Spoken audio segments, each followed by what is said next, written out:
ओम शांति। ओम शांति। आज की तारीख है 24 नवंबर 2021। साकार महावाक्य। बाबा कहते, मीठे बच्चे, तुम यहाँ अपनी राजाई तकदीर बनाने आए हो। तुम यहाँ अपनी राजाई तकदीर बनाने आए हो। जितना याद में रहेंगे, पढ़ाई पर ध्यान देंगे, उतना तकदीर श्रेष्ठ बनती जाएगी। जितना याद में रहेंगे, पढ़ाई पर ध्यान देंगे, उतना तकदीर श्रेष्ठ बनती जाएगी। बाबा कहते, मीठे बच्चे, तुम यहाँ अपनी राजाई तकदीर बनाने आए हो। जितना याद में रहेंगे, पढ़ाई पर ध्यान देंगे, उतना तकदीर श्रेष्ठ बनती जाएगी। आज का प्रश्न, संगम पर किस श्रीमत का पालन कर 21 जन्मों के लिए तुम अपनी तकदीर श्रेष्ठ बना लेते हो? संगम पर किस श्रीमत का पालन कर, माना कौन सी श्रीमत जो संगम पर आपको मिलती है उसका आप पालन करते हो, तो 21 जन्मों के लिए तुम अपनी तकदीर श्रेष्ठ बना लेते हो। संगम पर किस श्रीमत का पालन कर 21 जन्मों के लिए तुम अपनी तकदीर श्रेष्ठ बना लेते हो? उत्तर, संगम पर बाप की श्रीमत है, मीठे बच्चे, निर्विकारी बनो। संगम पर बाप की श्रीमत है, मीठे बच्चे, निर्विकारी बनो। देही अभिमानी बनने का पूरा पूरा पुरुषार्थ करो।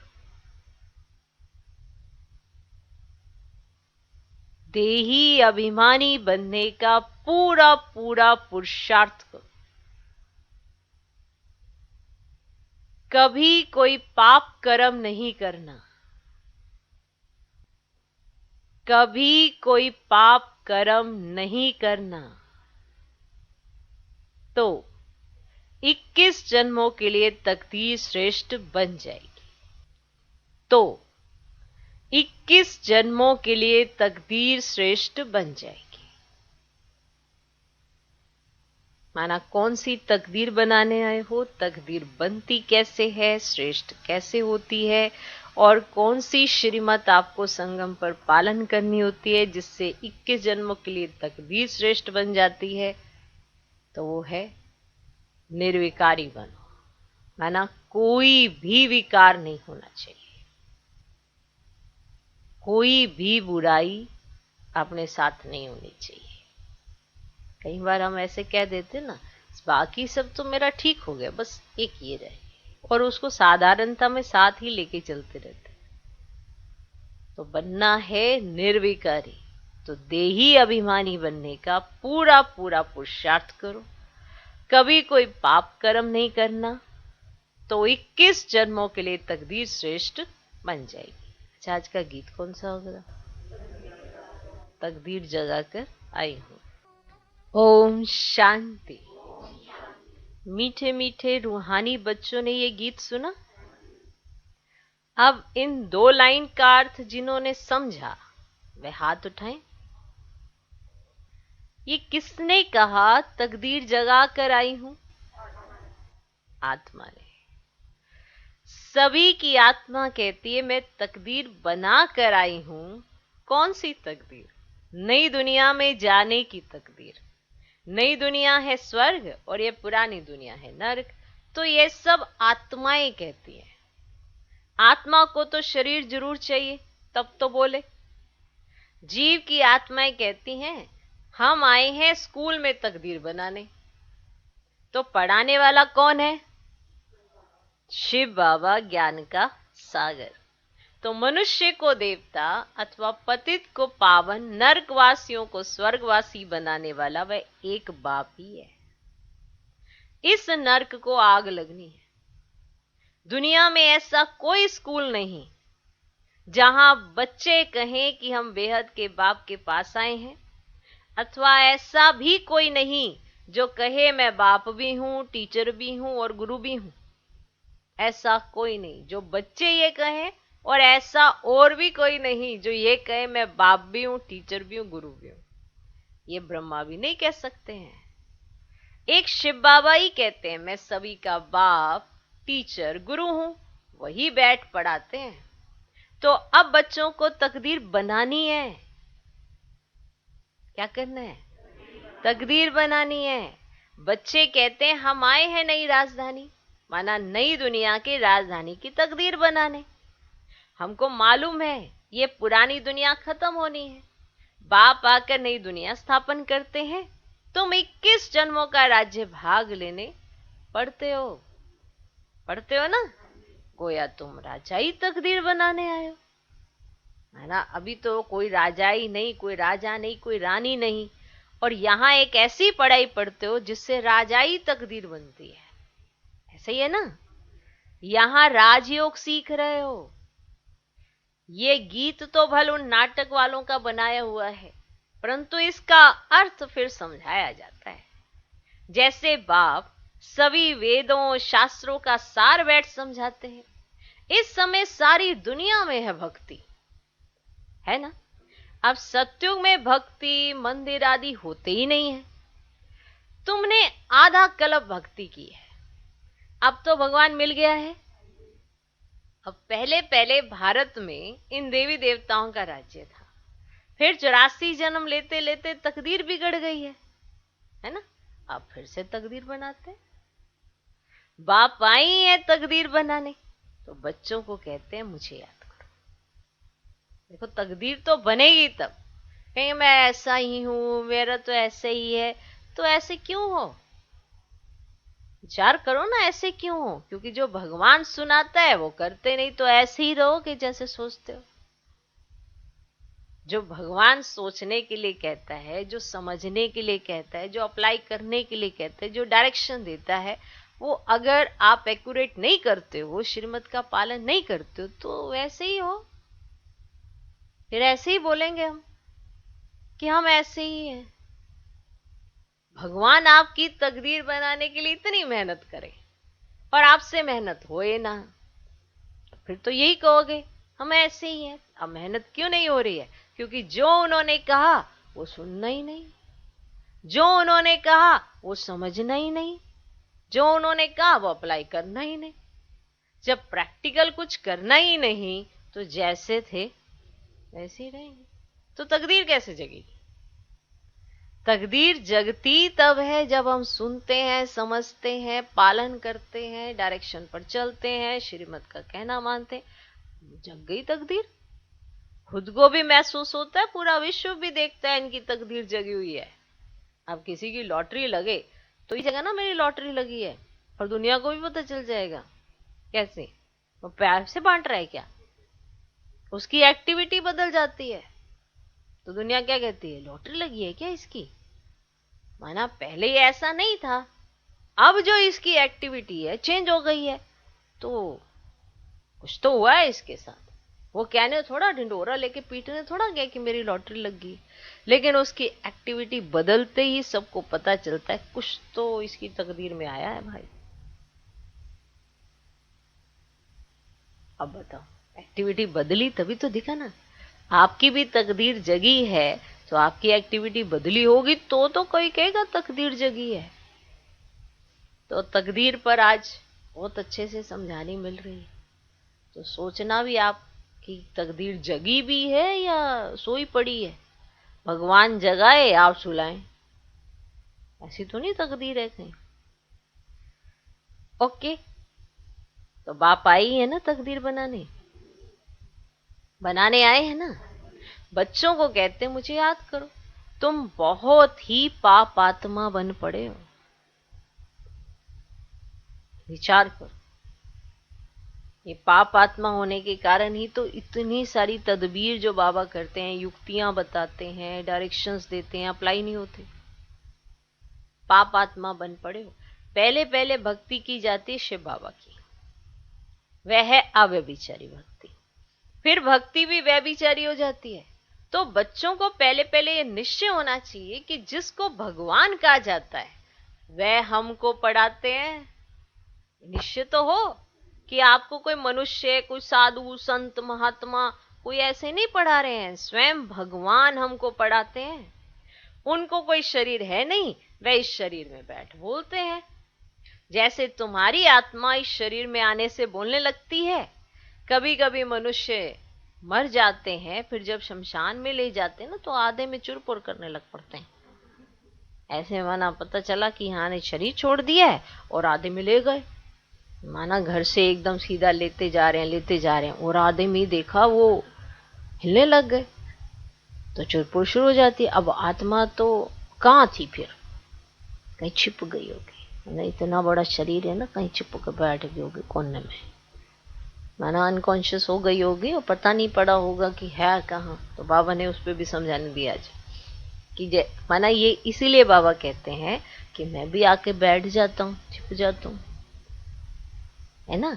जब मेरा कार्य होता है मैं बोल देता हूँ, बाकी मैं चला जाता हूँ। अब सुनो इस पे। तो कभी कभी मनुष्य मर जाते हैं, फिर जब शमशान में ले जाते हैं तो आधे में चुरपुर चुरपुर करने लग पड़ते हैं। ऐसे आत्मा चली गई फिर आई नहीं। आत्मा बिल्कुल सूक्ष्म है ना, तो कहाँ छिप गई, छिप गई। ऐसे कहेंगे अनकॉन्शियस हो गई, किसको पता नहीं पड़ा। ऐसे कभी कभी हो जाता है, तो कभी कभी हो जाता है। तो बाबा कह रहे हैं कि ऐसे थोड़ा निकल गई आत्मा, तो माना कहाँ किसी कोने में छिप गई, अनकॉन्शियस हो गई, किसको पता नहीं पड़ा। ऐसे कभी कभी हो जाता है। चीता से भी जाग पड़ते, माना सब कुछ व्यवस्था कर दी, बैठा दिया, इतने में हाथ ऐसे हिल जाता है, फिर उठाना पड़ता है, फिर उनको उठा लेते हैं। तो ये क्या हुआ, ये क्या हुआ, आत्मा कहाँ छिप गई, फिर अपने ठिकाने आ गई। आत्मा नहीं है तो शरीर एकदम मुर्दा हो जाता है। तो आत्माओं का देश है परम धाम। तुम जानते हो वहां उस घर के रहने वाले थे। पहले पहले हम आत्मा घर से आए सतयुग में, भारतवासी जो देवी देवता थे वही आए होंगे। तो वास्तव में जो जो धर्म स्थापन करते हैं पिछाड़ी तक कायम रहते हैं। बुद्ध का धर्म कायम है, क्राइस्ट का धर्म कायम है। अब सिर्फ देवी देवता धर्म वाले जो राज्य करते थे उनका नाम ही गुम है। कोई भी नहीं है जो अपने को देवी देवता धर्म का कहता हो। कहता आज की डेट में कोई नहीं।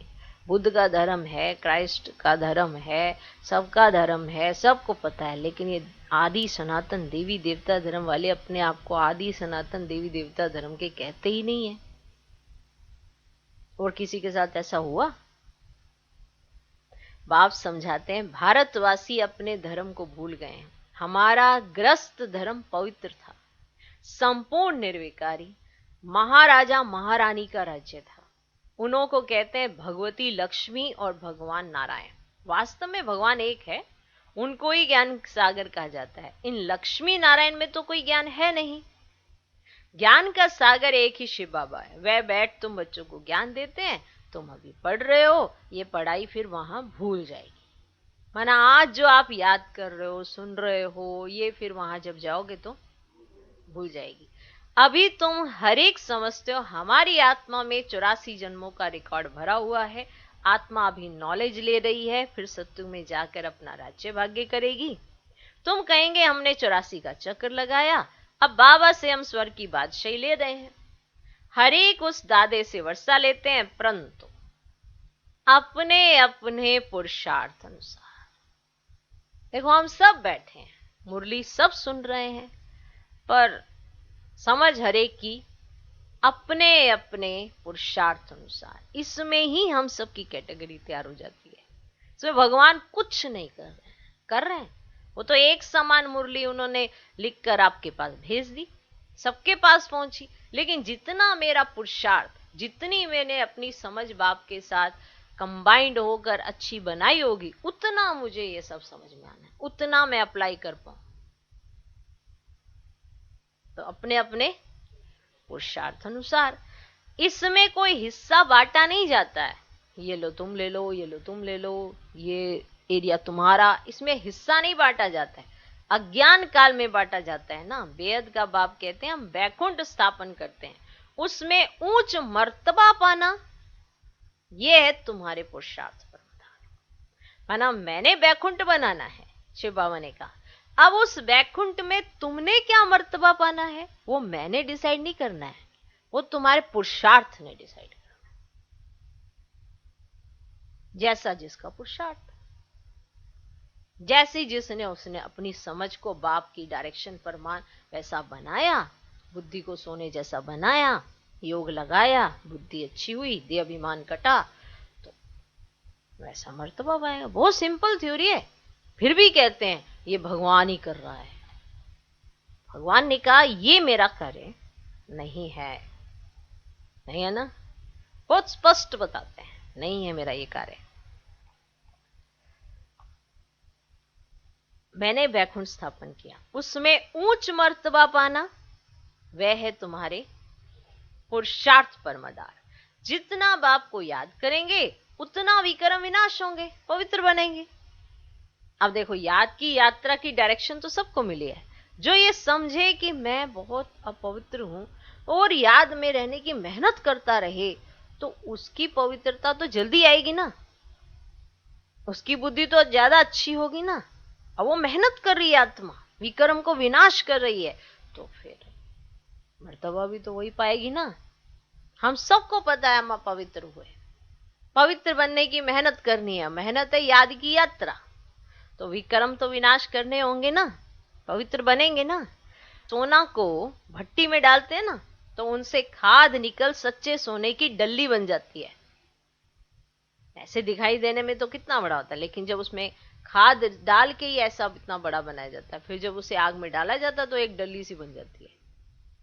ये आत्मा भी सच्चा सोना थी, यहाँ पाठ बजाने आती है, फिर गोल्डन एज में रहती है, फिर पहले चांदी की खाद पड़ी इसके अंदर। ठीक, आत्मा थोड़ी इम्प्योर बन जाती है तो फिर आहिस्ते आहिस्ते थोड़ा घटती जाती है। मकान भी पहले नया, फिर आहिस्ते आहिस्ते पुराना होता जाता है। 100 वर्ष के बाद कहेंगे पुराना। वैसे दुनिया भी नई और पुरानी होती है। आज से 5000 वर्ष पहले नई थी, इन देवी देवताओं का राज्य जो था वे कहां गया। अब 84 जन्म भोगते भोगते पुराना हो गया। आत्मा भी मैली तो शरीर भी मैला होगा, हो गया ना। तो गोरे से सांवरे हो गए। कृष्ण को भी गोरा और सांवरा दिखाते हैं ना, टांग नर्क तरफ और मुख स्वर्ग तरफ दिखाना है। तुम भी उस कुल के हो, तुम्हारी भी टांग नर्क तरफ और मुख स्वर्ग तरफ है। अभी तुम पहले निर्वाण धाम में जाकर फिर स्वर्ग में आएंगे। कलयुग को आग लग जाएगी, मूसलाधार बरसात, आग, अर्थक्वेक आदि होगी। पतित आत्माएं सब हिसाब किताब चुक कर घर चली जाएंगी, बाकी थोड़े बचेंगे। पवित्र आत्माएं आती जाएंगी। अभी तो हैं सब के सब कांटे, काम कटारी चलाना, ये कांटा लगाना है। यहां तो बाप कहते हैं कि संपूर्ण निर्विकारी बनना है। बाप कहते हैं मुझे याद करो तो मैं तुमको स्वर्ग का वर्षा दूंगा, तुम पवित्र बन जाएंगे। तुम पावन थे तो ग्रस्त व्यवहार भी पवित्र था, अभी तुम पतित बने हो तो ग्रस्त व्यवहार भी अपवित्र विकारी है। सत्युग में व्यवहार धंधा भी सच्चा चलता है, वहां झूठ आदि बोलने की तो दरकार ही नहीं रहती है। झूठ तब बोला जाता है जब बहुत पैसे कमाने का लोभ होता है, तब झूठ बोलते हैं। वहां तो अथाह पैसे मिलते हैं, अनाज आदि का कोई दाम ही नहीं रहता, तो वहां कोई गरीब होता ही नहीं। जो अच्छा पुरुषार्थ करेंगे कहां, संगम पर, वे महाराजा बनेंगे, हीरे जवाहरातों के महल मिलेंगे। पुरुषार्थ पूरा नहीं करेंगे तो प्रजा में चले जाएंगे। राजा रानी, फिर प्रिंस प्रिंसेस, सारा घराना होता है ना। फिर प्रजा में भी नंबरवार साहूकार और गरीब प्रजा होती है, वहां तो सब पवित्र होंगे। राजा रानी, वजीर भी एक, वहां कोई बहुत वजीर नहीं रहते हैं। राजा में ताकत रहती है राज्य चलाने की। तो जैसे बाप समझाते तो बच्चों को भी समझाना चाहिए। हम भारतवासी देवी देवता थे और सत्युग में हमारा राज्य था। ग्रस्त व्यवहार में हम पवित्र थे, स्वर्गवासी थे, फिर पतित बनते बनते नरकवासी बने, फिर स्वर्गवासी बनते हैं। ये खेल बना हुआ है। तो स्वर्गवासी एक जन्म में बन जाएंगे, फिर नरकवासी बनने में तो देखो 84 जन्म लेने पड़ेंगे। तो सीढ़ी में बड़ा क्लियर दिखाया हुआ है। तो अभी बुद्धि में आया ना कि हम जाकर स्वर्ग में राज्य करेंगे। तो अभी बाप से वर्षा ले रहे हैं। बाप ही सत्य बताकर ना नर से नारायण बनाते। तो वे लोग जो सत्यनारायण की कथा सुनते हैं वे कोई नर से नारायण बनते नहीं। तो वह कथा झूठी हुई ना, तो वो तो बनते नहीं। ना ही उनके अंदर ये आता है कि हमें अपने में कोई परिवर्तन करना है, तो वो तो झूठी कथा हुई ना। तो यहाँ तुम बैठे ही हो ना नर से नारायण बनने के लिए। वे ऐसे थोड़ी कहते हैं कि पवित्र बनो, मामेकम याद करो। तो सत्यनारायण की कथा ना पूर्णमासी के दिन सुनाते हैं। अब इस समय पूर्णमासी कहा जाता है 16 कला चंद्रमा को। जब पिछाड़ी होती है तो चंद्रमा की लकीर जाकर रहती है, एक लकीर सी रहती है, जिसको अमावस कहते हैं। अमावस माना अंधियारी रात, और सतयुग त्रेता को दिन, और द्वापर कलियुग को रात कहा जाता है। ये सब पॉइंट्स हैं समझने की, ठीक है। ये सब पॉइंट्स हैं ना समझने की। ये शिव बाबा बैठ पढ़ाते हैं। तो वे बाप भी है, टीचर भी है और गुरु भी है। तो इनमें प्रवेश कर आत्माओं को पढ़ाते हैं। तो बाप कहते हैं जैसे इनकी आत्मा प्रकृति के बीच में बैठी है ना, मैं भी आकर यहाँ बैठता हूँ, है ना। जैसे इनकी आत्मा बैठी है ना प्रकृति के बीच में, तो मैं भी आकर यहाँ बैठता हूँ, तुमको बैठ समझाता हूँ।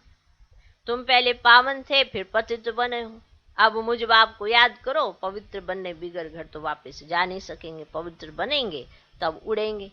सब पुकारते भी है ना, पतित पावन आओ, पावन बनाओ, तब हम उड़े तो अपने घर मुक्ति धाम में जाएं। तो वह है हम आत्माओं का घर। पतित घर जा नहीं सकते, है ना। तो जो अच्छी रीति शिक्षा को धारण करेंगे तो जल्दी स्वर्ग में आएंगे, नहीं तो देरी से आएंगे। नए मकान में आना चाहिए ना, है ना।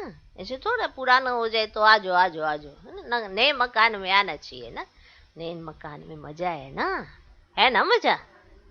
तो पहले पहले सत्युग में आना चाहिए। मम्मा बाबा सत्युग में जाते हैं, हम फिर देरी से क्यों जाए, है ना। तुम भी फॉलो करो ब्रह्मा को,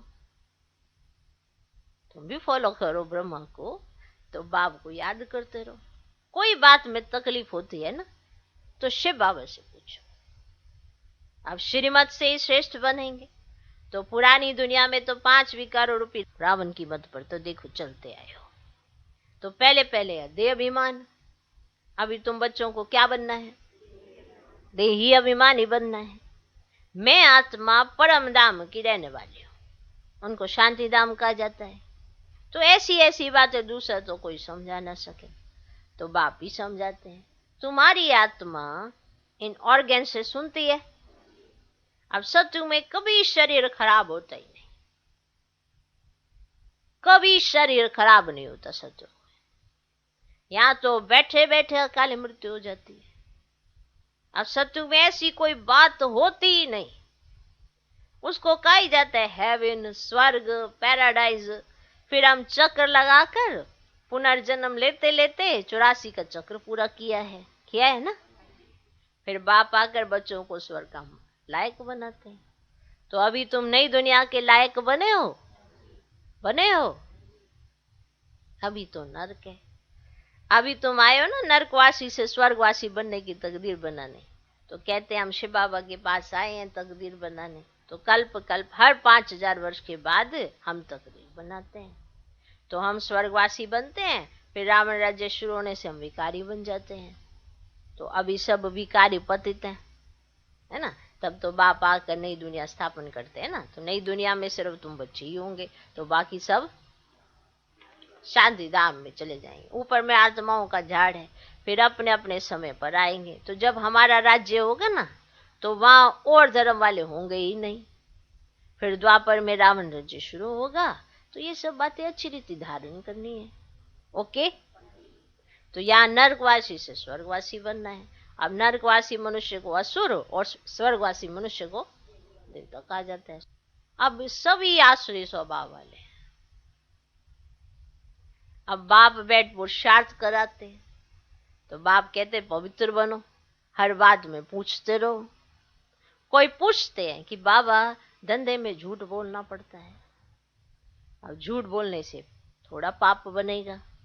वे फिर बाप को याद करते रहेंगे तो पाप कट जाएंगे। आजकल की दुनिया में सब पाप करते रहते हैं, कितनी रिश्वत खाते रहते हैं। ये प्रदर्शनी का चित्र मैप्स है ना, ऐसे मैप्स कहाँ होते ही नहीं। अगर कोई देखकर कॉपी करके बनाए भी ना, परंतु उसका अर्थ कुछ भी समझ नहीं सकेंगे। तो प्रदर्शनी मेले में तो बहुत आते हैं, कहा जाता है ना कि 7 रोज के लिए समझने आओ तो तुम स्वर्गवासी बनने लायक बन जाएंगे। अभी नरकवासी हो, सीढ़ी में देखो कितना क्लियर है। तो यह ना पति तो दुनिया पावन दुनिया तो ऊपर खड़ी है। तो अभी तुम बच्चे शिव बाबा से प्रॉमिस करते हो, बाबा हम नरकवासी से स्वर्गवासी जरूर बनेंगे। करते हो प्रॉमिस? करते हो प्रॉमिस? क्या जरूर बनेंगे? एक्टिविटी भी सुधारनी पड़ती है ना। अब स्वर्ग में माना देवी देवता होते हैं, दैवी गुण होते हैं, नरक में आसुरी गुण होते हैं। तो बनेंगे बनेंगे कह के बन जाएंगे क्या? सारे दिन में एक्टिविटी रॉयल है, दैवी गुणों धारण है, तभी तो स्वर्ग में चलने लायक देवता बनेंगे। बात करते हैं, लिखना पड़ेगा ना। सारे दिन में याद ही नहीं रहा कि मैं तो देवता बनने वाला हूं और असुर बन के घूमते रहे, तो बताओ रात को क्या अपने आप वहां पे मुकुट आ जाएगा, या रात को सींग निकल आएंगे तो पता चल जाएगा अरे मैं तो दिन में असुर बन गया था। ऐसी एक्टिविटी अगर हो तो कैसा लगेगा बताओ? रात में सोए और सींग निकल आए। जिस दिन आसुरी काम किए, आसुरी एक्टिविटी चली, रात को सींग निकल आए हैं। अगले दिन फरिश्ते तो रात को ऐसे क्राउन आ गया हमारे सिर पे। बताओ अरे ऐसा हो तो, अगर ऐसे हो तो फट से पता चल जाए। अच्छा है तो रोज सुबह यही तो बता रहे हैं। ये जैसे ये सुबह सुबह मुरली सुनते ना, तो जिन्होंने ऐसी एक्टिविटी की होती है उनके सींग निकल आते हैं, उन्हें खुद को पता लग रहा होता है। तो सारा साक्षात्कार होता है हमने क्या करा है। ठीक है, जो सच्चे रहते हैं ना बाप के साथ उनको साक्षात्कार होता है। जिन्हों पता ही नहीं क्या किया हमने, क्या बोला, किसको क्या कहा, उन्हें क्या पता। वो तो उस रेस में ही नहीं है ना, तो उनके फर्स्ट आने की तो बात ही नहीं। रेस में नाम ही नहीं लिखा, घर बैठे फर्स्ट आ जाएंगे क्या? रेस में नाम है नहीं और घर बैठे फर्स्ट आ रहे। अभी तो खुद ही चेक करना है ना अपने आप को। तो आने वाले समय में तो साक्षात्कार होंगे ही, सबको पता चल जाएगा मैं क्या। तो चलो, तो अभी तुम बच्चे शिव बाबा से प्रॉमिस करते हो, बाबा हम नरकवासी से स्वर्गवासी जरूर बनेंगे। अभी तुम तैयारी कर रहे हो शिवालय में जाने के लिए, इसलिए विकार में कभी नहीं जाना है। तूफान तो माया के बहुत आएंगे, परंतु नगन माना पतित नहीं होना है। पतित होने से बड़ी खता हो जाएगी, फिर धर्मराज की बहुत बड़ी सजा खानी पड़ेगी। अच्छा, मीठे मीठे सिकिलधे बच्चों प्रति माता पिता बाप दादा का याद प्यार और गुड मॉर्निंग। रूहानी बाप की रूहानी बच्चों को नमस्ते। हम रूहानी बच्चों की भी रूहानी बाप को नमस्ते नमस्ते नमस्ते। Good morning good morning good morning. धारणा के लिए मुख्य सार। पहला पॉइंट, मनुष्य से देवता बनने के लिए जो भी आसुरी स्वभाव है, झूठ बोलने की आदत है, उसका त्याग करना है। मनुष्य से देवता बनने के लिए जो भी आसुरी स्वभाव है, झूठ बोलने की आदत है, उसका त्याग करना है। दैवी स्वभाव धारण करना है। दैवी स्वभाव धारण करना है। मनुष्य से देवता बनने के लिए जो भी आसुरी स्वभाव है, झूठ बोलने की आदत है, उसका त्याग करना है, दैवी स्वभाव धारण करना है। दूसरा पॉइंट, घर चलने के लिए पवित्र जरूर बनना है। घर चलने के लिए पवित्र जरूर बनना है। माया के तूफान आते भी कर्मेंद्रियों से कभी कोई विकर्म नहीं करना है। माया के तूफान आते भी कर्मेंद्रियों से कभी कोई विकर्म नहीं करना है। घर चलने के लिए पवित्र जरूर बनना है। माया के तूफान आते भी कर्मेंद्रियों से कभी कोई विकर्म नहीं करना है। आज का वरदान, सच्ची लगन के आधार पर और संग तोड़ एक संग जोड़ने वाले संपूर्ण वफादार हो। सच्ची लगन के आधार पर और संग तोड़ एक संग जोड़ने वाले संपूर्ण वफादार हो। संपूर्ण वफादार उन्हें कहा जाता है जिनके संकल्प व स्वप्न में भी सिवाय बाप के और बाप के कर्तव्य व बाप की महिमा के, बाप के ज्ञान के और कुछ भी दिखाई ना दे। संपूर्ण वफादार उन्हें कहा जाता है जिनके संकल्प व स्वप्न में भी सिवाय बाप के और बाप के कर्तव्य व बाप की महिमा के, बाप के ज्ञान के और कुछ भी दिखाई ना दे। ये नहीं कि आपके पिछले जन्म के, है ना, अभी तो ब्राह्मण जन्म है ना, आपके पिछले जन्म के स्वप्न आ रहे हैं। आपने ये जन्म ले लिया ना, तो इस समय आपको बाप के या बाप के कर्तव्य के या बाप की महिमा के या बाप के ज्ञान के और कुछ दिखाई ना दे। ना ही आपके संकल्पों में पिछली दुनिया का कुछ हो, ना ही आपके स्वप्न में पिछली दुनिया का कोई स्वप्न आए। एक बाप दूसरा ना कोई। बुद्धि की लगन सदा एक संग रहे तो अनेक संग का रंग लग नहीं सकता। इसलिए पहला वायदा है और संग तोड़ एक संग जोड़। इस वायदे को निभाना अर्थात संपूर्ण वफादार बनना। इस वायदे को निभाना कि और संग तोड़, आपने यही कहा था कि सब संग तोड़ देंगे, एक तुझ संग जोड़ेंगे। ये गाए भी थे गायन। ये ऐसे ही नहीं था। जिसने प्रैक्टिकल किया उसने ये संपूर्ण वफादार का टाइटल लिया। कई बार हम अपने आप को वफादार समझ लेते हैं और संकल्पों में भी कोई आ रहा है, स्वप्न में भी कोई और ही चल रहा है, जो ज्ञान और ज्ञान की पॉइंट से बिल्कुल ही अलग होता है। ये वही स्वप्न चल रहे हैं, वही संकल्प चल रहे हैं जो पहले के जीवन के। तो फिर ये कैसी वफादारी है?